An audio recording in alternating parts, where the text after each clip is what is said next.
শিক্ষার্থীরা প্রথমে আমরা বাংলা বিষয়ের যে মানবন্টন রয়েছে সেই মানবন্টনটি আমরা এক নজরে এখান থেকে দেখে নেব। তোমরা এখানে দেখতে পাচ্ছ প্রশ্নপত্র কাঠামো লেখা রয়েছে। প্রাথমিক বৃত্তি পরীক্ষা 2026, বিষয় পঞ্চম, শ্রেণী পঞ্চম, বিষয় বাংলা। পূর্ণমান 100 এবং সময় থাকবে 2 ঘন্টা 30 মিনিট। তোমাদের বাংলা বিষয়ের উপরে পূর্ণ 100 মার্কের পরীক্ষা হবে, যার জন্য সময় দেওয়া হবে 2 ঘন্টা 30 মিনিট। তো তোমাদের প্রশ্ন আসবে কতটি? সর্বমোট প্রশ্ন আসবে 1 থেকে দেখো 15 পর্যন্ত।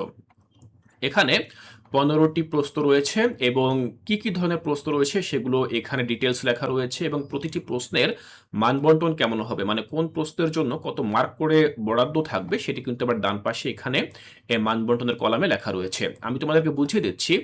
1 নম্বর যে প্রশ্ন সেখানে তোমাদেরকে বলা হবে কবি ও কবিতার নাম সহ কবিতার প্রথম 8 পংক্তি লিখন। তো এখানে একটি থাকবে, একটির উত্তর দিতে হবে। মানে কবিতার নাম সহ তোমাদেরকে এবং কবি যিনি লিখেছেন যে কবিতাটি তার নাম সহ প্রথম 8 লাইন তোমরা লিখবে, এখানে তোমরা পাবে 10 মার্ক। এরপর 2 নম্বর যে প্রশ্নটি আসবে সেটি হচ্ছে শব্দার্থ লিখন। 5টি শব্দ থাকবে এবং 5টির উত্তর তোমাদেরকে দিতে হবে, এখানে তোমরা 5টি শব্দের জন্য 5 মার্ক পাবে। এরপর 3 নম্বর যে প্রশ্নটি সেটি হচ্ছে বাক্য গঠন। 5টি থাকবে, 5টির উত্তর দিতে হবে। তো শব্দ থেকে বাক্য গঠন, এর জন্য তোমাদেরকে 5 মার্ক দেওয়া হবে। 4 নম্বরে শূন্যস্থান পূরণ থাকবে 5টি, 5টির উত্তর দিতে হবে, এর জন্য তোমরা 5 মার্ক পাবে। 5 নম্বরে বলা হয়েছে বহু নির্বাচনী প্রশ্নের উত্তর লিখন। এখানে 5টি প্রশ্ন থাকবে, 5টির উত্তর দিতে হবে। বহু নির্বাচনী বা এমসিকিউ যেটিকে তোমরা টিক চিহ্ন বলে থাকো, তো এখানে তোমাদেরকে 5 মার্ক দেওয়া হবে। এরপর দেখো 6 বলা হয়েছে বিপরীত শব্দ বা সমর্থক শব্দ লিখন থাকবে। 5টি থাকবে, 5টির উত্তর দিতে হবে। তো এখানে দেখো বলা হয়েছে বিপরীত শব্দ অথবা সমর্থক শব্দ, মানে এখানে যে কোনো একটি আসবে, হয় বিপরীত শব্দ আসবে নয়তো সমর্থক শব্দ আসবে, এর জন্য তোমাদেরকে 5 মার্ক দেওয়া হবে। এরপর দেখো 7 বলা হচ্ছে সংক্ষিপ্ত উত্তর প্রশ্ন থাকবে 4টি। তো 4টি প্রশ্ন থাকবে যার মধ্যে 4টির উত্তর দিতে হবে। তো একটি বিষয় খেয়াল করবে, এখানে কিন্তু কোনো বিকল্প থাকবে না, মানে তুমি যে 5টি প্রশ্ন দেওয়া থাকবে তার মধ্যে 4টি লিখবে বা 60টির মধ্যে থাকবে 4টি লিখবে, এরকম কিন্তু নয়। যা থাকবে তাই কিন্তু উত্তর দিতে হবে। কোনো প্রশ্ন বাদ দিলে তুমি কিন্তু সেই প্রশ্নের যে মার্ক সেটি কিন্তু তুমি পাবে না। তো 4টির জন্য দেখো 2 মার্ক করে, 4টির জন্য মোট 8 নম্বর পাবে। এরপর 8-এ বলা হয়েছে বিস্তৃত উত্তর প্রশ্ন। বিস্তৃত মানে হচ্ছে বর্ণনামূলক যে প্রশ্নগুলো রয়েছে সেগুলো।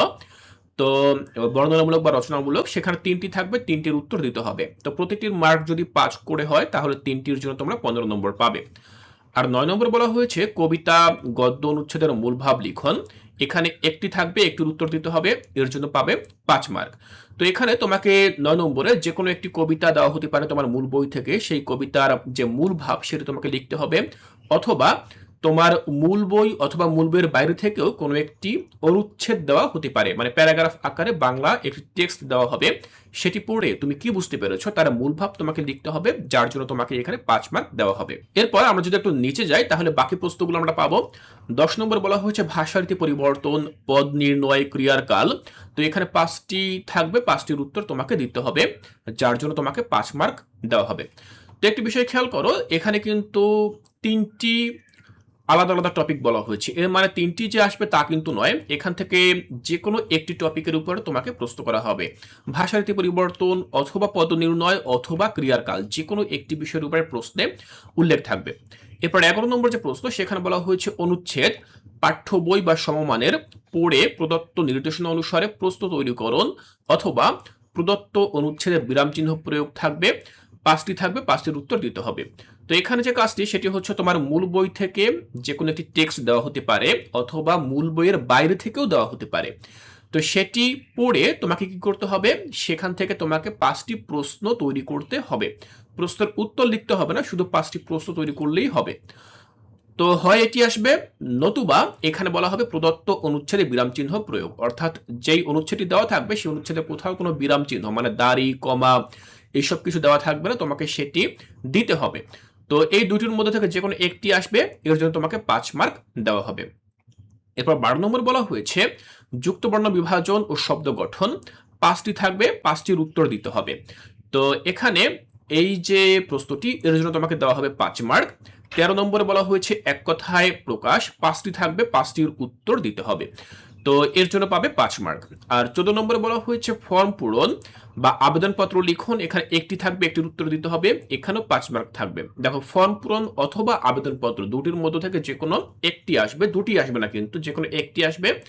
তো তোমাকে কিন্তু সেই একটির উত্তরই করতে হবে। বিষয়টা এমন নয় যে ফর্ম পূরণও আসবে, আবেদনপত্র আসবে, তুমি দুটোর মধ্যে থেকে যে কোনো একটি বেছে নিতে পারবে।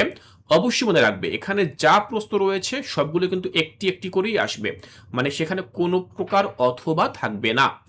এরপর 15 নম্বর বলা হয়েছে রচনা লিখন সূত্র সহ অথবা উন্মুক্ত, একটি থাকবে, একটির উত্তর দিতে হবে। তো এখানে এই বিষয়টি খেয়াল করো, রচনা লিখনে 12 মার্ক থাকবে, এটি বেশ বড় করে লিখতে হয়। আর এখানে রচনাটি কিন্তু সূত্র সহ আসতে পারে অথবা সূত্র ছাড়া বা উন্মুক্ত অবস্থায় আসতে পারে। তো সূত্র সহ বলতে বোঝানো হয়েছে রচনায় আমরা যে পয়েন্টগুলো লিখি, যেমন ভূমিকা, উপসংহার, এভাবে যেই ভিতরে যে পয়েন্টগুলো লিখি সেই পয়েন্টগুলোর কথা সেখানে উল্লেখ থাকতে পারে অথবা উল্লেখ নাও থাকতে পারে। যদি পয়েন্টগুলোর কথা উল্লেখ থাকে সেক্ষেত্রে তোমাকে সেই পয়েন্টগুলো ব্যবহার করেই রচনা লিখতে হবে। আর যদি পয়েন্টগুলো সেখানে উল্লেখ না থাকে, মানে উন্মুক্ত অবস্থায় থাকে, তাহলে তুমি তোমার নিজের মনের মতো করে তুমি রচনা লিখতে পারবে। এখানে যে কোনো একটি বিষয়ের উপরে তোমাকে রচনা লিখতে দেওয়া হবে এবং তার মধ্য থেকে তুমি কি করবে, সেই একটি রচনাই লিখবে এবং এতে করে তুমি 12 নম্বর পাবে। তাহলে এই হচ্ছে মোট 100 নম্বরের যে প্রশ্নপত্র, সেই প্রশ্নপত্রটি আমি তোমাদেরকে দেখিয়ে দিলাম বাংলা বিষয় থেকে। বাংলা বিষয় থেকে ঠিক এভাবে 100 মার্কের প্রশ্নপত্র আসবে এবং তার জন্য সময় দেওয়া হবে 2 ঘন্টা 30 মিনিট। শিক্ষার্থীরা, আমি আশা করছি বাংলা বিষয়ের যে প্রশ্নপত্রটি কেমন হবে তার ধারা এবং মানবন্টন আমি তোমাদেরকে খুব সহজভাবে বুঝিয়ে দিতে পেরেছি।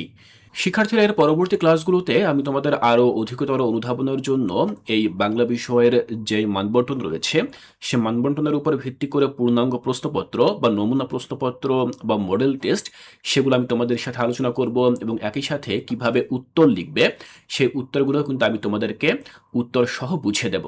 তাই শিক্ষার্থীরা, পরবর্তী ক্লাসগুলো দেখার আমন্ত্রণ জানিয়ে আজকের ক্লাসটি এখানেই শেষ করছি।